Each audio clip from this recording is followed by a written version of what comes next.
Hi అండి. అందరు ఎలా ఉన్నారు? బాగున్నారా? నేను మీ వరలక్ష్మి అండి. ఇది కూడా శనగచీలు కలుపు తీసేటప్పుడే వీడియో తీసానండి.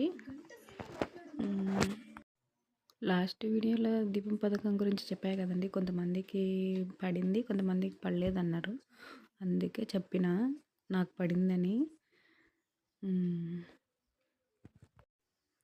వీడియో ఎలా ఉందో చెప్పలేదు, ఒకరు కూడా కామెంట్ చేయండి. కామెంట్ పెట్టలేదు. శనగచేరు అనమాట. ఈ పైరు ఒక నెల దాటింది. నెల 1 వీక్ అయింది. ఇంకా పూతకు రాలేదు. ఇంకొక 1 వీక్ అలా ఉంటే పూతకు వస్తుంది అనుకుంటా.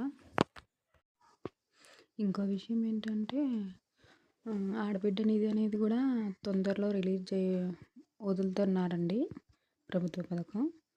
అది అమ్మఒడి, రైతు భరోసా పడిన వాళ్ళందరికీ ఖచ్చితంగా ఇప్పుడు పడుతుందండి.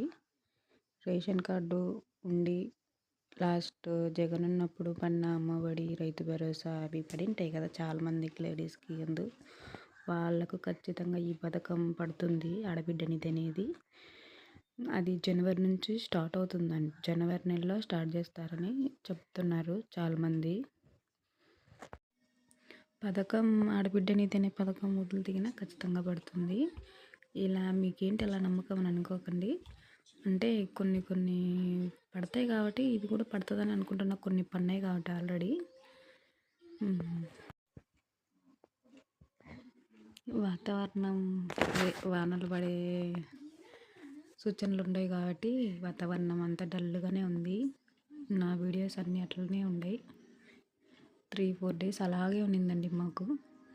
లైట్గా ఊరికి చినుకులు అలా వచ్చి వెళ్ళిపోయాయి అంతే. ఏం పడలా పెద్దగా మాకు వాన అసలు లేదు.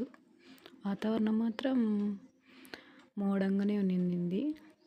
4 డేస్ అలానే ఉన్నింది. నేనేదో మాట్లాడానని మాత్రం నన్ను తప్పుగా అనుకోకండి. నాకు తెలిసింది చెప్పాలనుకుంటున్నా, అందుకే చెప్పా. నా వీడియోలు చూసే వాళ్ళకి యూజ్ అవుతుంది కదా అని చెప్తున్నా. పోస్ట్ అకౌంట్ అవన్నీ ఏం అవసరం లేదండి. నార్మల్గా ప్రతి ఒక్కరికి బ్యాంక్ అకౌంట్ ఉంటుంది కాబట్టి దాంట్లో పడుతుంది ఆడబిడ్డ నిధి అనేది. అంతేనండి. ఇంకా please subscribe to my channel అండి. సపోర్ట్ చేయండి, షేర్ చేయండి, కామెంట్ చేయండి. ఏదైనా తప్పుగా మాట్లాడింటే క్షమించండి. అందరికీ బాయ్ అండి.